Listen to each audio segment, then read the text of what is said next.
એક જંગલમાં એક નદી હતી. તેની બાજુમાં એક ગામ હતું. ત્યાં એક ફેક્ટરી હતી. ત્યાંથી ગંદુ કેમિકલ નદીમાં જતું હતું.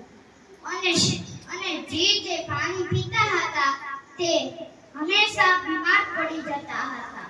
અને ડોક્ટર સસલાને હંમેશા ત્યાં આવવું પડતું હતું.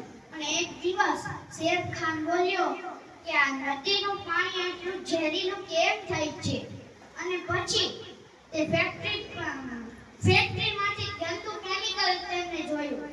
અને તેને સારું કરવા માટે શેરખાને ખૂબ મહેનત કરી. પહાડો ઉપર ચડ્યો, ત્યાંથી શુદ્ધ મિટ્ટી લાવ્યો. શુદ્ધ મિટ્ટી અને ફૂલ, દયાળુ ફૂલ, તેના ફીસનો મસાલો બનાવ્યો. અને પહાડી ઉપર જ મસાલો બનાવીને નીચે ઉતર્યો. એ 1000 પહાડો ચડ્યો હતો અને તેના જંગલને ઠીક કરવા માટે આટલી બધી મહેનત કરવાને કારણે તે એક જગ્યાએ બેસી ગયો. અને થોડી વાર પછી ત્યાંથી તે નીચે ઉતર્યો અને તેના તળાવમાં તે નાખી દીધો. થોડીક વાર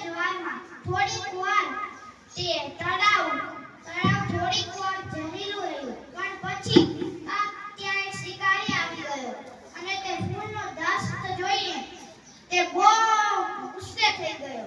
અને પછી તે ફૂલને નષ્ટ કરવા માટે બહુ બધા કેમિકલ વાળા પાવડર નાખ્યા, જેથી